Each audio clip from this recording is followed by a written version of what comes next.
अब अगली topic enzyme उत्प्रेरक की क्रिया विधि। तो हम बताए थे आपको एंजाइम उत्प्रेरक की क्रिया विधि में कैसे एंजाइम अपना उत्प्रेरित करता है और उसको अपघटित करके तोड़ता है।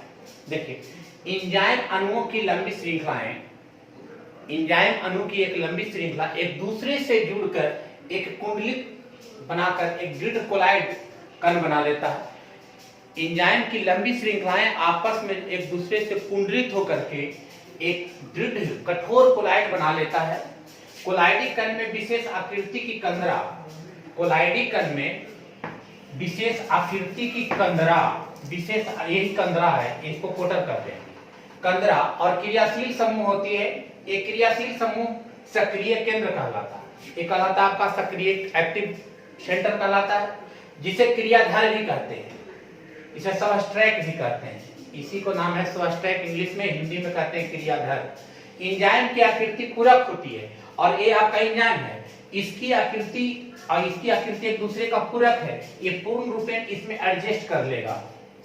आकृति पूरक होती है जो क्रियाधार को पूर्ण रूपेण ग्रहण कर लेता है। आप इसमें इसको समाहित करेंगे तो इसके खाली वाले भाग में ये भाग एडजस्ट होगा, इसके खाली भाग में ये एडजस्ट होगा, इसके खाली भाग में ये एडजस्ट होगा। इस प्रकार ये पूर्ण रूपेण एक पूर्ण ग्रहण आकृति कर लेता है।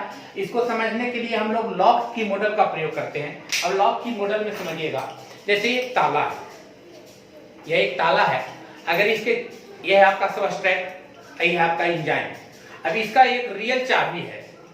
अभी इस रियल चाबी को अगर इसको हम प्रयोग करते हैं, देखिए ये पूर्ण रूपेण इसको इसके ग्रहण कर लिया स्थान को, ग्रहण करने के बाद ये आपका लॉक हो गया। अभी जब भी खुलेगा तो इसी चाबी से खुलेगा।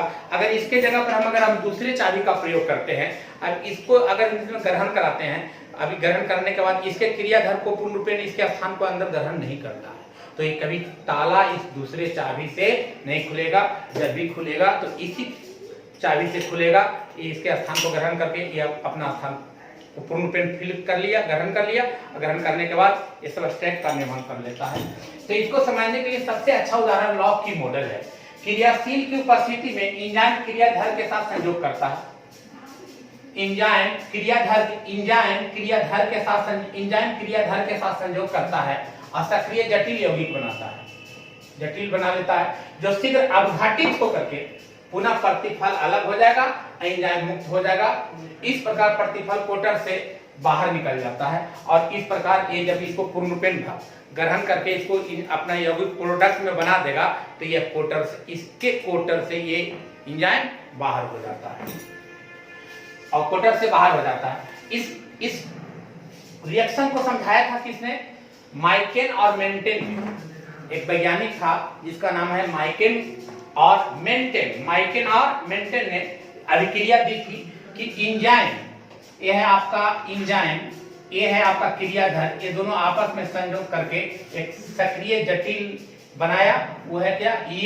ES अपघटित हो जाएगा तो ये प्रतिफल अलग हो जाएगा और एंजाइम अलग हो जाएगा। अब इसको समझने के लिए देख लीजिए, हाँ ये आपका है क्रियाधार,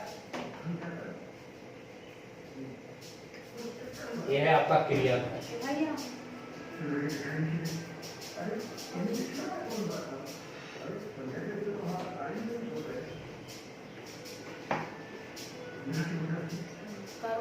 अब एक कोटर में एक दूसरे को ऑब्जर्व किया, ग्रहण कर लिया, पूर्ण रूपेण भर लिया। देख लीजिए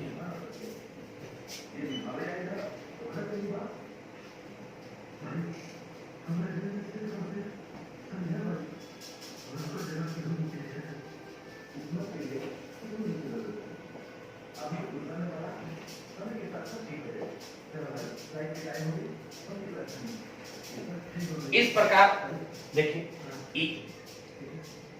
ये आपका कंदरा था, कंदरा या कोटर इसी को कहते हैं। अब इस प्रकार ये अपघटित हो जाएगा और अपघटित होकर के ये एंजाइम अलग हो जाएगा और ये प्रतिफल अलग हो जाएगा। अब ये क्रियाधार प्रतिफल के रूप में बदल गया। अब ये है आपका प्रतिफल, क्रियाधार नहीं है, अब ये बदल गया प्रतिफल। इस प्रकार एंजाइम उत्प्रेरक के एक मैकेनिज्म था। इस मैकेनिज्म को समझने के लिए सबसे बढ़िया उदाहरण लॉक की मॉडल था। इस प्रकार आपका एंजाइम का जो टॉपिक जितने भी थे उत्प्रेरक, एंजाइम उत्प्रेरण, ये सारे टॉपिक अब समाप्त हो गए। अब हम लोग अगले टॉपिक में, अगले क्लास में अब मेन टॉपिक पर आ जाएंगे, कोलाइड। कोलाइड की अवस्था, कोलाइड का वर्गीकरण, कोलाइडी अवस्था।